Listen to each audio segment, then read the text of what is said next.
안녕하세요, 여러분.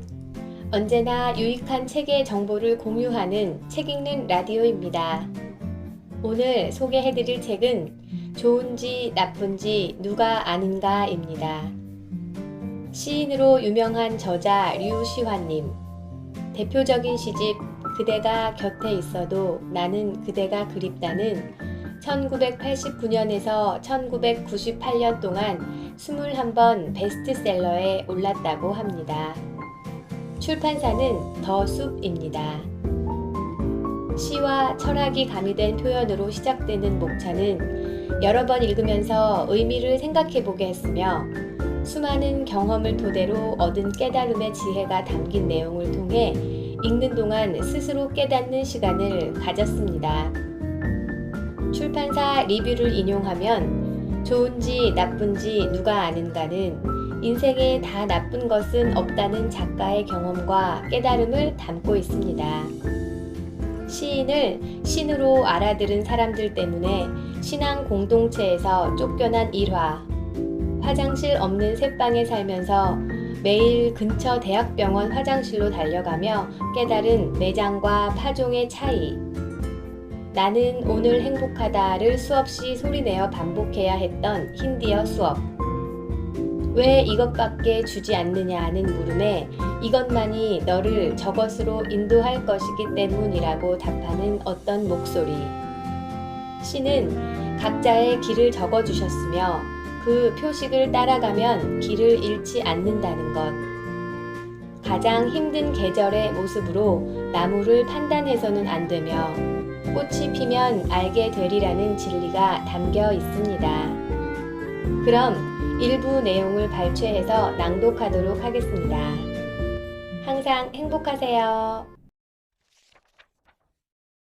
새는 날아서 어디로 가게 될지 몰라도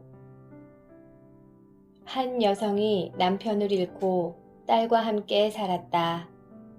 딸은 성년이 되었지만 아직 직장을 구하지 못했고 그녀 자신도 건강이 좋지 않아 일을 할 수 없는 상황이어서 소유한 물건들을 하나씩 팔아 생계를 이어나갔다. 마침내는 가장 소중히 여기는 남편 집안 대대로 물려내려온 사파이어 보석 박힌 금목걸이마저 팔지 않으면 안 되었다. 여성은 딸에게 목걸이를 주며 그 도시에서 가장 뛰어난 어느 보석상에게 가서 팔아오라고 일렀다. 딸이 목걸이를 가져가 보여주자 그 보석상은 세밀히 감정한 후 그것을 팔려는 이유를 물었다. 처녀가 어려운 가정 사정을 이야기하자 그는 말했다. 지금은 금값이 내려갔으니 팔지 않는 것이 좋다. 나중에 팔면 더 이익이다. 그런 다음 보석상은 처녀에게 약간의 돈을 빌려주며 당분간 그 돈으로 생활하라고 일렀다. 그리고 가능하면 내일부터 보석 가게에 출근해 자신의 일을 도와달라고 부탁했다. 그러면 어느 정도 생계를 해결할 수 있을 것이라고. 그래서 처녀는 보석 가게에서 일하게 되었다. 그녀에게 맡겨진 임무는 보석 감정을 보조하는 일이었다. 그녀는 뜻밖에도 그 일이 자신의 적성에 맞는다는 것을 발견했으며 빠른 속도로 일을 배워 얼마 안 가서 훌륭한 보석 감정가가 되었다. 그녀의 실력과 정직성이 소문나 금이나 보석 감정이 필요한 사람들이 멀리서도 그녀를 찾아왔다. 그런 그녀를 바라보는 보석상의 얼굴에 흐뭇한 미소가 떠나지 않았다. 하루는 보석상이 처녀에게 말했다. 알다시피 지금 금값이 많이 올랐으니 어머니에게 말해서 그 사파이어 금목걸이를 가져오라. 지금이 그것을 팔 적기이다.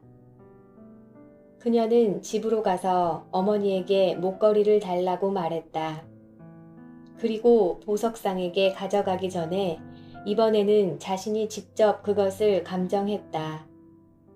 그런데 그 금목걸이는 순금이 아니라 도금한 것이었다.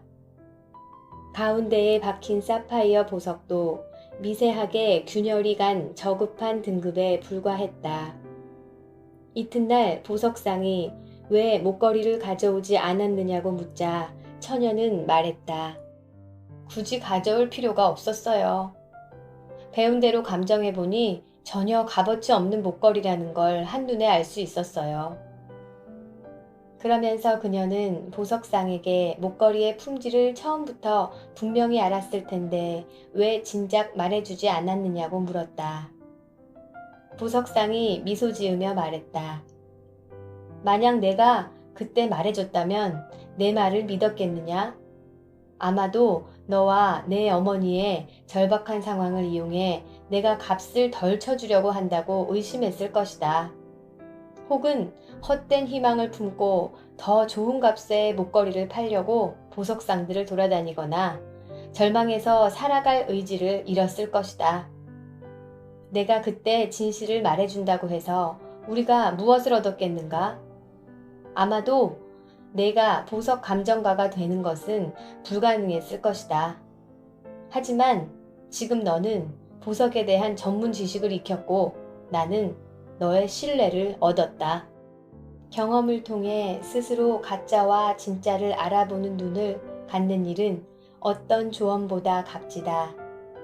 직접적인 경험을 통해 자신의 판단력을 갖게 된 사람은 남을 의심하거나 절망하느라 삶을 낭비하지 않는다. 다만 자신의 길을 갈 뿐이다. 우리는 다른 사람이 그 길에 이르는 과정을 섣부른 충고나 설익은 지혜로 가로막지 말아야 한다. 경험하지 않고 얻은 해답은 펼쳐지지 않은 날개와 같다. 삶의 문제는 삶으로 풀어야 한다. 히말라야 트레킹을 다니기 시작한 초기에 나는 네팔의 랑탕 지역에 오를 계획을 세웠다. 10월과 11월이 가장 좋은 시기이지만 장발의 여행자가 카트만두 게스트하우스에 여장을 풀었을 때는 1월이었다. 마침 그곳에서 등반 전문가인 네팔인 친구를 만나 내 트레킹 일정을 설명했다. 샤부르베시라는 지역에서 출발해 해발 3,800m의 칸진 곰파까지 갔다가 내려오는 일주일 코스였다. 지난번 트레킹 때는 셀파족 가이드와 함께 많은 짐을 지고 갔기 때문에 이번에는 홀가분하게 배낭도 최소한으로 줄여 혼자서 떠날 생각이었다. 이미 몇 번의 트레킹 경험이 있었기에 나름 자신감이 넘쳤다. 슬리핑백도 없이 단촐하게 떠난다는 내 얘기를 듣고 그 친구는 약간 염려하는 표정을 지으면서도 고개를 끄덕였다. 그리하여 그랑탕 트레킹은 내 인생에서 티베트 여행과 맞먹을 만큼 고통스러운 경험이 되었다. 산길은 상상한 것보다 훨씬 험하고 복잡했다. 안내자가 없으니 수시로 길을 잘못 들어 일주일 코스가 열흘로 바뀌었으며 산악 주민들도 그저 뒷동산에 놀러온 듯한 내 차림을 보고 놀라서 쳐다보았다. 샤부르 베시에서 출발할 때의 세련된 모습과는 완전히 다르게 열흘 뒤 카트만두로 돌아왔을 때는 장발의 유목민으로 변해 있었다. 그러나 고통스럽기만 했는가? 그 후 20번 넘는 히말라야 트레킹을 했지만 가장 기억에 남는 여정이 랑탕 트레킹이다. 눈과 영혼을 압도하는 가네시 히말의 설산 풍경 때문만이 아니다. 중간에 가게에서 야크 털실로 짠 두툼한 재킷과 장갑, 모자를 사야 했을 만큼의 견딜 수 없는 추위, 무엇보다 현지인들의 인정 어린 도움을 잊을 수 없다. 슬리핑백 없이 산악지대의 겨울밤을 나는 것은 불가능했으므로 게스트하우스 주인들의 배려로 진흙, 화로에 불씨가 타닥거리는 부엌에서 잠을 잤다. 덕분에 주인 가족들과 많은 얘기를 나누었으며 이 인간과 인간의 교류는 이후 내 트레킹 방식을 바꿔놓았다. 고산지대의 강렬한 햇빛에 얼굴은 폭탄 맞은 것처럼 그을리고 입술은 부르트고 몸은 녹초가 되어 돌아왔지만 정신은 어느 때보다 싱그럽고 눈빛은 형형했다. 그때 그 네팔인 산악 전문가를 다시 만났다. 내가 물었다. 왜 나한테 말해주지 않았지? 랑탕 지역의 환경을 잘 알면서 어떤 장비가 필요한지 왜 조언해주지 않았어? 친구가 말했다. 직접 경험하는 것이 너에겐 더 좋으니까. 그리고 앞으로도 계속 트레킹을 할 테니까 말이야. 도중에서 필요한 장비와 도구들을 구할 수 있으리라는 걸 난 알고 있었어. 어떻게든 문제를 해결해 나갈 수 있으리란 것도. 삶은 설명을 듣는 것이 아니라 경험하는 것이다. 경험은 우리 안에 불순물을 태워버린다. 만약 그 친구가 필요한 조언을 아끼지 않았다면 랑탕 트레킹은 내 혼에 그토록 깊이 각인되지 않았을 것이다. 나는 그때 그 길들이 나를 기다리고 있었다고 믿는다. 경험자들의 조언에 매달려 살아가려는 나를 직접 불확실성과 껴안게 하려고 미지의 영역에 들어설 때 안내자가 아니라 눈앞의 실체와 만나게 하려고 결국 삶은 답을 알려줄 것이므로 새는 날아서 어디로 가게 될지 몰라도 나는 법을 배운다는 말을 나는 좋아한다. 축복을 셀 때 상처를 빼고 세지 말라. 상처가 되는 경험은 우연한 사고가 아니다. 자기 존재의 방향을 찾기 위해, 즉 삶을 진지하게 살기 위해 당신이 인내심을 갖고 기다려온 기회이다. 만약 그 사건이 일어나지 않았다면 당신은 그것과 비슷한 또 다른 경험을 찾아 나섰을 것이다. 영국 시인 W.H. 오든의 말이다. 심리 상담사를 꿈꾸는 여성이 있었다.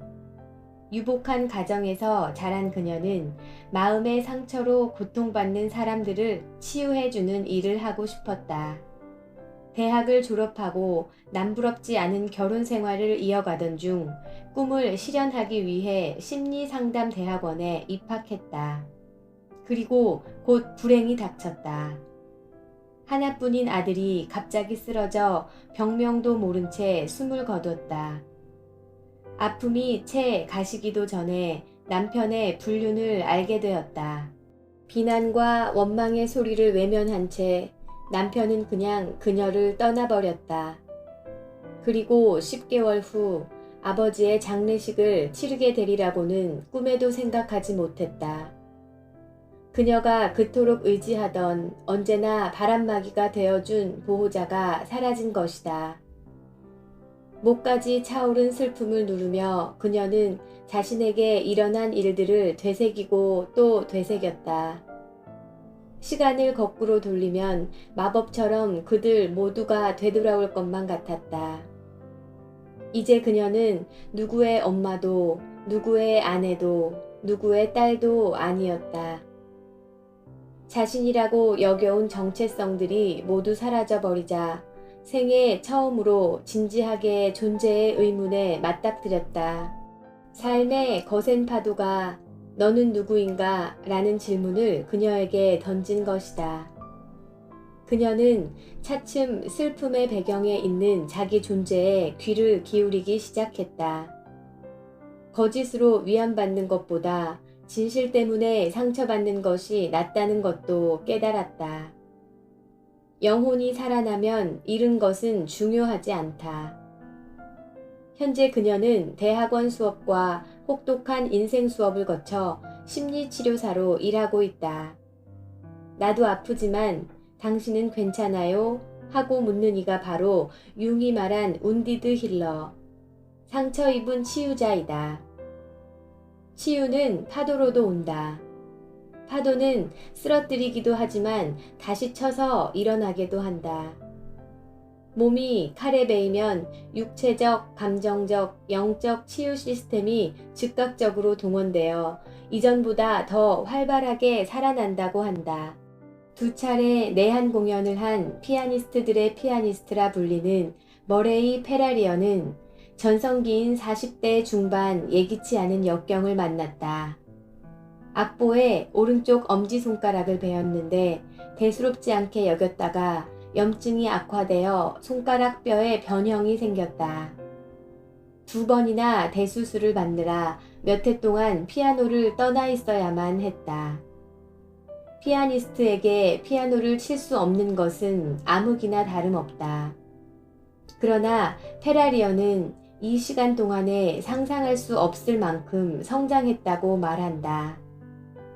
건반 앞을 떠나 처음으로 음악에 대해 폭넓게 생각할 시간을 갖게 되었고, 작곡가가 무슨 생각으로 음을 적었을지 고민하면서 해답을 발견해 나갔다. 그리하여 다시 연주를 시작했을 때는 한 차원 높이 성장해 있었으며 더 명상적이고 관조적이 되어 건반 위의 음유시인으로 불리게 되었다. 재기 후 연주한 바흐의 골든베르크 변주곡은 빌보드 차트에 15주나 오르는 사랑을 받았다. 그의 연주에는 고난을 이겨낸 인간이 신에게 감사드리는 마음이 담겨 있었다. 베토벤의 월광 소나타에 대해 페라리어는 가슴 시린 해석을 내린다. 많은 학자들이 월광 소나타는 달빛과는 상관없다고, 사람들이 만들어낸 이야기라고 생각했다. 그런데 한 경매에서 이 곡을 작곡하기 직전 베토벤이 쓴 에올리언 하프를 사야겠다는 메모가 발견되었다.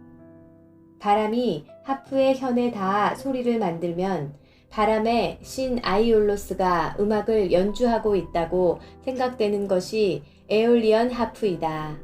로미오와 줄리엣처럼 젊은 연인이 세상을 떠나면 달빛만 있는 행성에 간다는 전설이 있다. 이들이 사는 고독한 섬과 같은 슬픔이 에올리언 하프를 울려 우리에게 전달된다는 생각을 베토벤은 월광 소나타에 담은 것이다. 모든 상처에는 목적이 있지 않을까? 어쩌면 우리가 상처를 치료하는 것이 아니라 상처가 우리를 치료하는지도 모른다. 상처는 우리가 자신의 어떤 부분을 변화시켜야 하는지 정확히 알려준다. 돌아보면 내가 상처라고 여긴 것은 진정한 나를 찾는 여정과 다르지 않았다. 삶의 그물망 안에서 그 고통의 구간은 축복의 구간과 이어져 있었다. 축복은 프랑스어 상처 입다와 어원이 같다. 축복을 셀 때 상처를 빼고 세지 말아야 한다. 한 청년이 뼈암으로 한쪽 다리를 절단한 후 건강한 사람들에 대한 증오와 절망에 빠진다. 인생을 제대로 살아보기도 전에 그런 비극을 경험한 것이 슬픔과 분노로 표출된다. 첫 그림 치료 시간에 그는 자신의 몸을 화병 형태로 그린다. 검은색 크레용으로 잔뜩 칠해진 그 화병에는 금이 크게 가 있다. 계속해서 그림을 그리고 재활치료를 받은 몇 년 후 심리치료사가 그에게 처음 그린 그림을 보여준다. 그는 그 화병을 보고는 말한다. 오, 이 그림은 아직 완성된 것이 아니네요. 심리치료사가 그림을 완성해 보라고 제안하자 그는 손가락으로 그 금들을 가리킨다. 여기를 봐요. 이곳은 빛이 들어오는 곳이에요. 그렇게 말하며 노란색 크레용으로 화병에 난 금들을 통해 환하게 새어 나오는 빛을 그린다. 작자 미상의 누군가가 말했듯이 인생은 폭풍우 속에서 어떻게 살아남을 것인가가 아니라 빛 속에서 어떻게 춤을 추는가 하는 것이다. 영적 전사는 부서진 가슴을 가져야 한다고 티베트 출신의 영적 스승 초감 트룽파는 말했다. 부서진 가슴 없이는 전사 자격이 없다고. 의미를 찾을 수 있는 고통은 추락이 아니라 재탄생의 순간이고 새로운 여행의 시작이다. 가톨릭에서는 이 고통을 펠릭스 쿨파, 행운의 추락이라고 표현한다. 상처가 구원으로 인도하기 때문이다. 아메리카 원주민 중 라코타 수족은 고통을 겪고 슬픔에 잠겨 있을 때 신과 가장 가까워진다고 믿었다. 아플 때 에고의 껍질이 부서지기 때문이다. 그래서 상처받고 고통받는 사람을 신성한 존재로 여기고 그 사람에게 자신들을 대신해 기도해 줄 것을 부탁하곤 했다. 다른 누구보다도 그 사람의 기도가 신에게 가닿을 만큼 절실하고 강력하기 때문이었다. 베트남 출신의 승려 틱 나타는 말한다. 오래전 나는 폐에서 피가 나는 바이러스에 감염되었다. 나는 수시로 피를 뱉어야만 했다. 그런 폐를 가지고 숨 쉬는 것은 무척 힘들었고 숨 쉬는 동안 행복해지는 것도 어려웠다. 치료 후 폐가 완치되었고 호흡이 훨씬 나아졌다. 지금 숨을 쉬면서 나에게 필요한 것은 폐가 세균에 감염되었을 때를 기억하는 일이다. 그리고 내가 쉬는 매번의 숨마다 너무 맛있고 너무 좋다. 삶이 우리를 밖으로부터 안으로 불러들이는 방법이 상처가 아닐까? 상처 없이 진정한 나를 발견할 수 있고 삶의 방향을 찾을 수 있으면 더없이 좋을 것이다. 하지만 영혼은 스스로 고난이 필요한 시기를 아는 듯하다. 우리의 삶이 상처보다 크다는 것도. 시는 구불구불한 글씨로 똑바르게 메시지를 적는다. 한 수도승이 제자와 함께 여행을 떠났다. 날이 어두워져 머물 곳을 찾던 그들은 경사진 들판 한가운데에서 오두막 한 채를 발견했다. 헛간 같은 집에 누더기 옷을 입은 부부와 세 아이가 살고 있었다. 집 주위에는 곡식도 나무도 자라지 않았다. 여윈 암소 한 마리만 근처에 묶여 있었다. 수도승과 제자가 하룻밤 잠자리를 청하자 그 집 가장이 친절하게 안으로 맞아들여 신선한 우유로 만든 간단한 음식과 치즈를 대접했다. 가난하지만 너그러운 그들의 마음씨에 두 사람은 감동받았다. 식사를 마친 수도승이 그 가족에게 도시와 마을로부터 멀리 떨어진 척박한 곳에서 어떻게 생계를 꾸리는지 물었다. 주변에 그들이 일구는 변변한 논밭도 보이지 않았기 때문이다. 삶에 지친 얼굴을 한 아내가 쳐다보자 남편이 체념한 목소리로 말했다. 우리는 아무것도 가진 게 없고 늙은 암소 한 마리가 있을 뿐입니다. 우유를 짜서 마시거나 치즈를 만들어 먹고 남으면 마을에 가져가 다른 식량과 바꿉니다. 그렇게 겨우 살아가고 있습니다. 이튿날 아침 수도승과 제자는 부부에게 감사의 인사를 하고 길을 떠났다. 산모퉁이에 이르자 수도승이 제자에게 말했다. 다시 돌아가서 암소를 절벽 아래로 밀어뜨려라. 제자는 귀를 의심했다. 저 가족은 암소에 의지해 겨우 살아가고 있습니다. 암소가 없으면 굶어 죽을지도 모릅니다. 하지만 수도승은 재차 지시했다.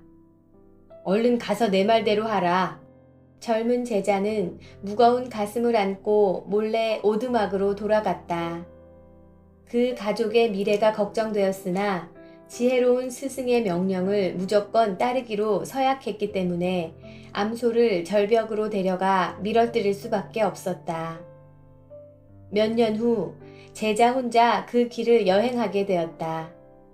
그리고 전에 묵었던 그 오두막 부근을 지나게 되었다. 과거에 자신이 한 행위에 대한 후회의 감정이 다시금 밀려오면서 늦었지만 그 가족을 찾아가 용서를 빌기로 마음먹었다. 산 모퉁이를 돌아 예전의 장소로 들어선 제자는 놀라지 않을 수 없었다. 한때 다 쓰러져가는 오두막이 있던 자리에 아름다운 집이 세워져 있고 정성 들여 가꾼 밭과 화단이 집 주위를 에워싸고 있었다. 한눈에 보기에도 풍요와 행복이 넘쳤다. 제자가 문을 두드리자 소박하지만 품이 있는 차림의 남자가 나왔다. 제자가 물었다. 전에 이곳에 살던 가족은 어떻게 되었나요? 그들이 굶어 죽게 되어 당신에게 이곳을 팔았나요? 남자는 영문을 모르겠다는 듯 자기 가족은 그곳에서 줄곧 살아왔다고 말했다. 제자는 여러 해 전 스승과 함께 그곳에 쓰러져가는 오두막에서 하룻밤 묵은 이야기를 하며 다시 물었다. 이곳에 살던 그 가족에게 그 후 무슨 일이 일어났나요? 남자는 제자를 하룻밤 묵고 가라며 집 안으로 초대해 음식을 대접했다.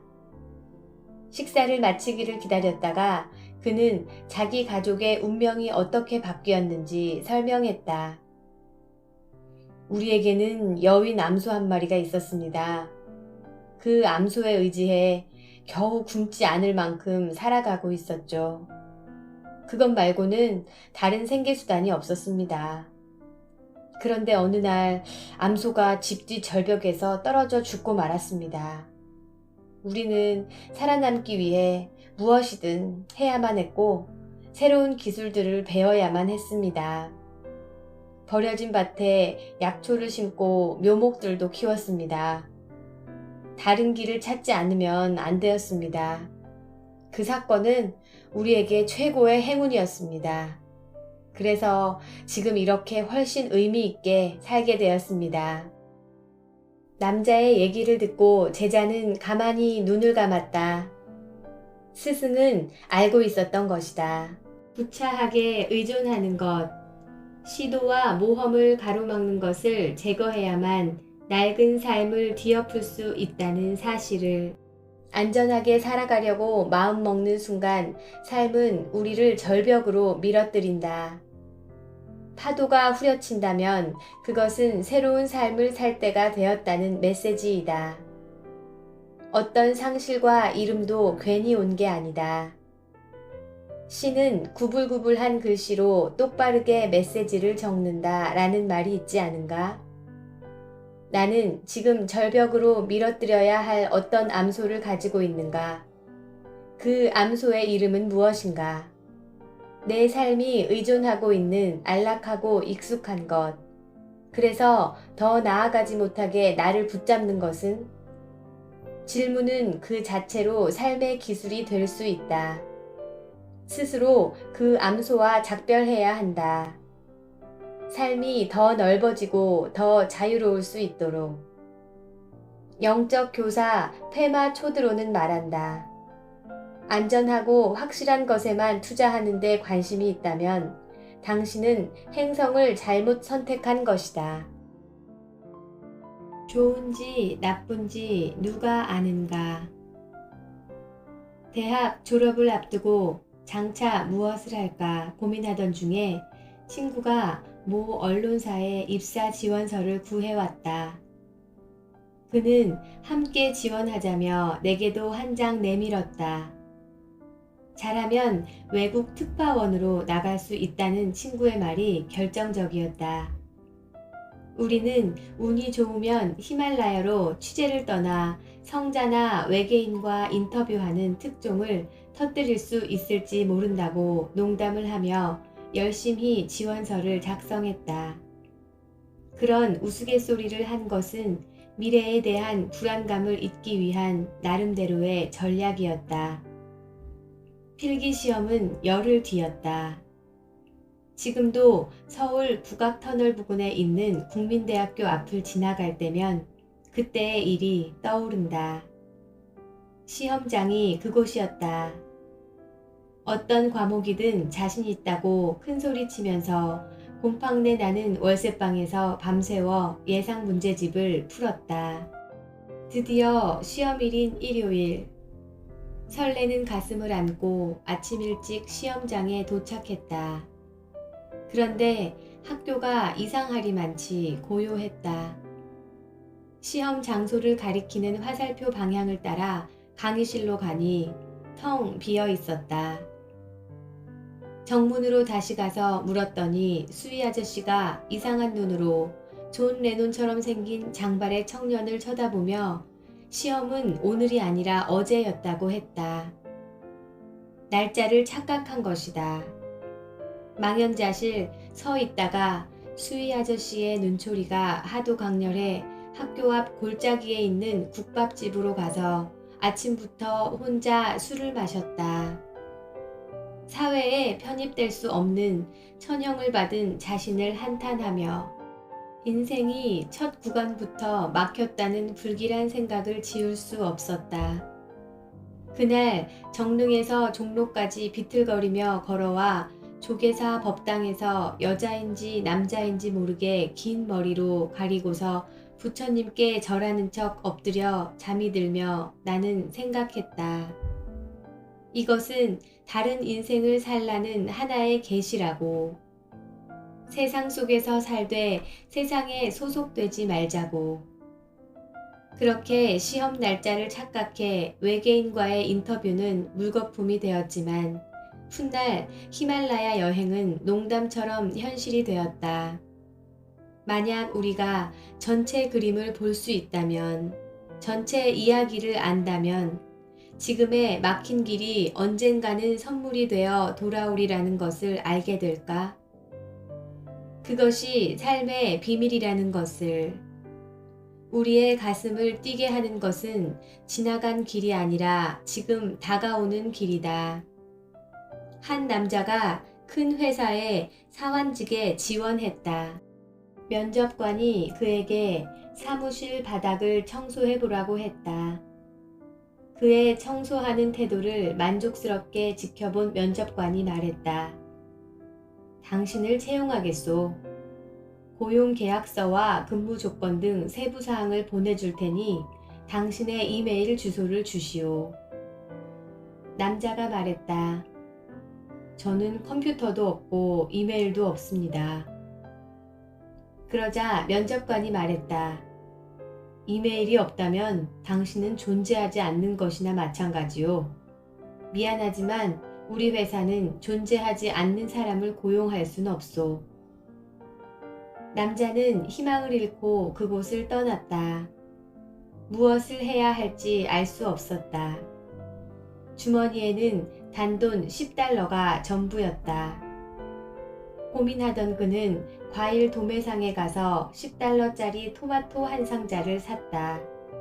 그리고 집집마다 다니며 그 토마토를 팔았다. 2시간도 안 돼 그는 전 재산을 2배로 만드는데 성공했다. 같은 날 그 일을 3차례 반복한 결과 80달러를 주머니에 넣고 집에 돌아갈 수 있었다. 이런 식으로 살아갈 수 있다는 것을 깨달은 남자는 아침 일찍부터 밤 늦게까지 날마다 토마토를 팔았다. 매일 그의 재산은 2배 혹은 3배 늘었다. 얼마 후에는 수레를 사고 또 얼마 후에는 트럭을 샀다. 곧이어 여러 대의 배달 트럭을 구입했다. 5년 후 이 남자는 매우 큰 규모의 식품 도매업체 사장이 되었다. 성공한 남자는 가족의 미래를 위해 보험을 들기로 결정했다. 상담을 마칠 무렵 보험사 직원이 그의 이메일 주소를 물었다. 그러자 남자는 대답했다. 나는 이메일이 없소. 보험사 직원이 놀라며 말했다. 이메일도 없는데 이렇게까지 성공하셨군요. 만약 이메일이 있었다면 지금쯤 무엇이 되어 있을지 상상이나 하시겠습니까? 남자는 잠시 생각하더니 대답했다. 아마도 사환으로 일하고 있겠지요. 좋은지 나쁜지 누가 아는가. 삶의 여정에서 막힌 길은 하나의 계시이다. 길이 막히는 것은 내면에서 그 길을 진정으로 원하지 않았기 때문인지도 모른다. 우리의 존재는 그런 식으로 자신을 드러내곤 한다. 삶이 때로 우리의 계획과는 다른 길로 우리를 데려가는 것처럼 보이지만 그 길이 우리 가슴이 원하는 길이다. 파도는 그냥 치지 않는다. 어떤 파도는 축복이다. 머리로는 이 방식을 이해할 수 없으나 가슴은 안다. 꽃이 피면 알게 될 것이다. 한 스승에게 4명의 제자가 있었다. 그는 제자들에게 자신과 타인에 대해 성급하게 판단하지 않는 법을 가르쳐주고 싶었다. 그래서 한 명씩 차례대로 여행을 보냈다. 먼 곳에 있는 배나무 한 그루를 보고 오는 여행이었다. 그런 다음 각자에게 무엇을 보았는지 말하게 했다. 첫 번째 제자는 겨울에 가서 그 나무를 보았다. 나무는 차가운 바람 속에 잎사귀도 없이 헐벗음 자체였다. 껍질 속 중심부까지 메말라 있었다. 제자는 돌아와서 스승에게 나무가 못나고 굽었고 아무 쓸모없다고 설명했다.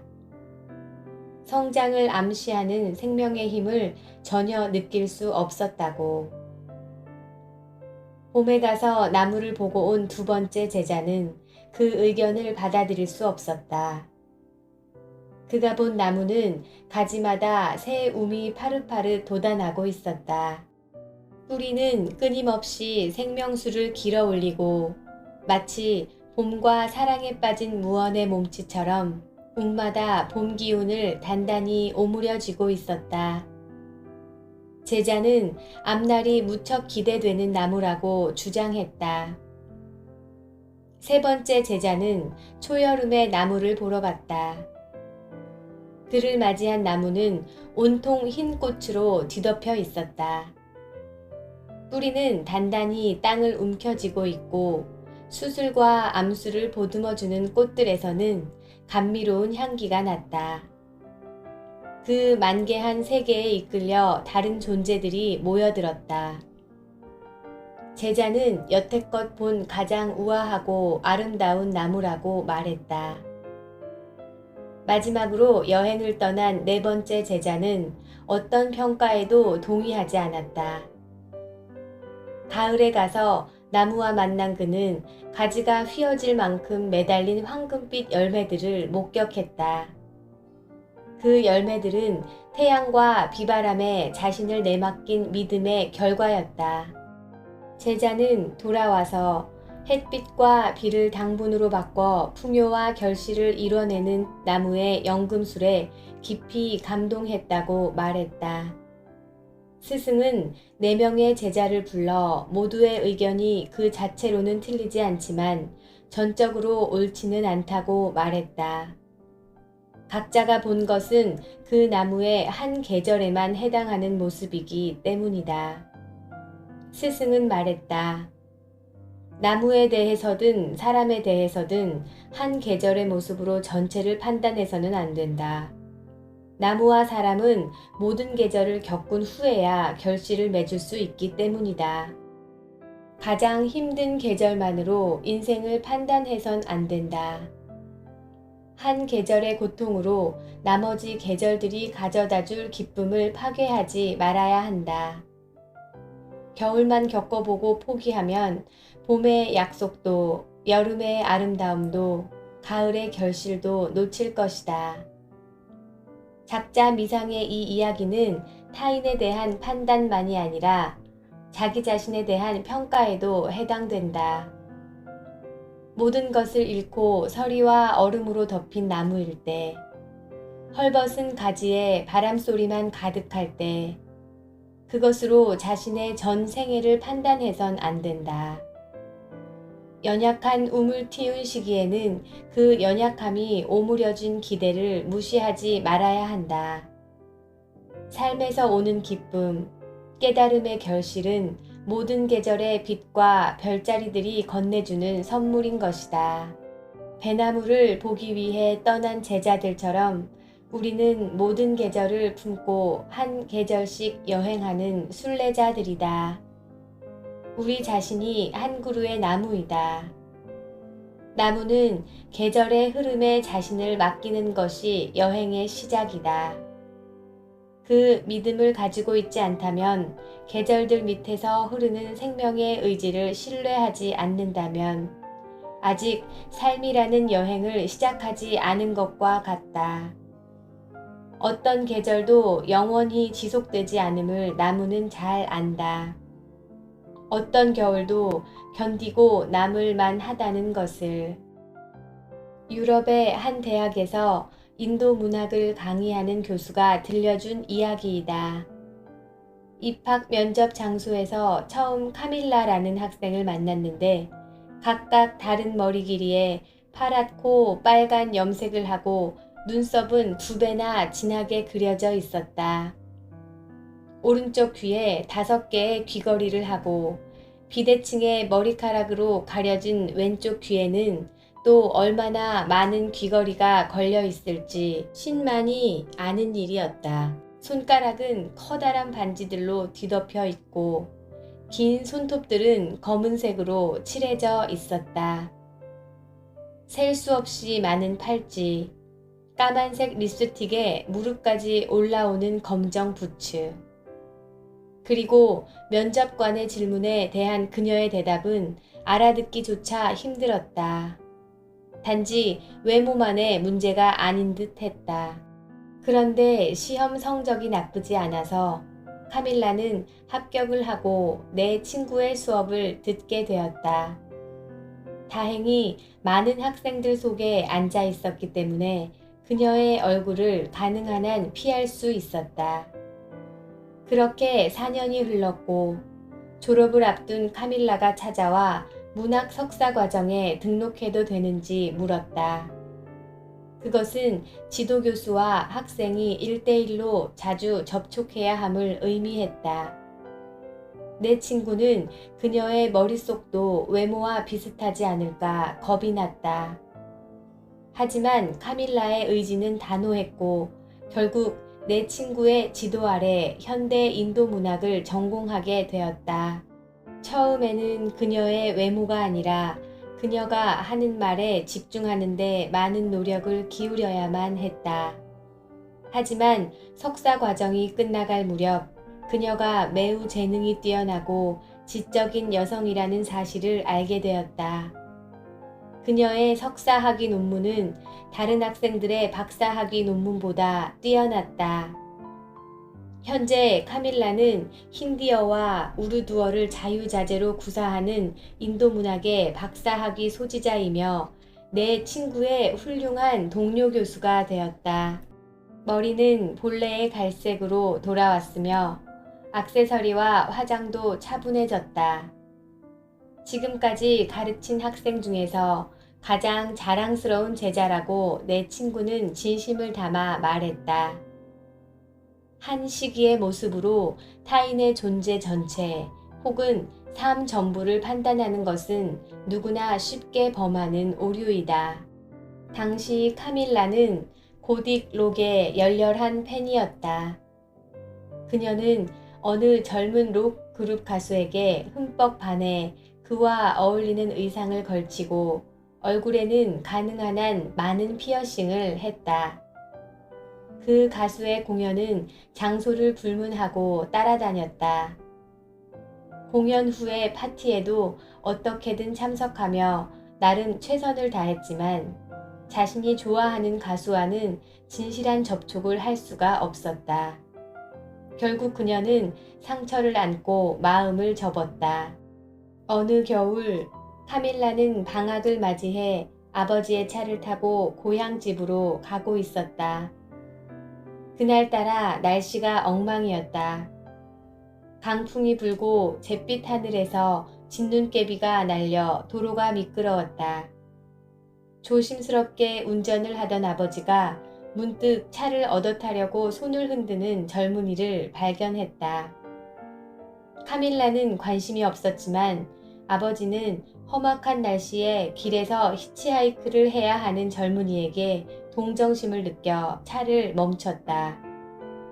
그 히치하이커가 차에 올라탔을 때 카밀라는 자신의 눈을 믿을 수가 없었다. 자신이 그토록 몇 년 동안 따라다니던 그 록 가수였다.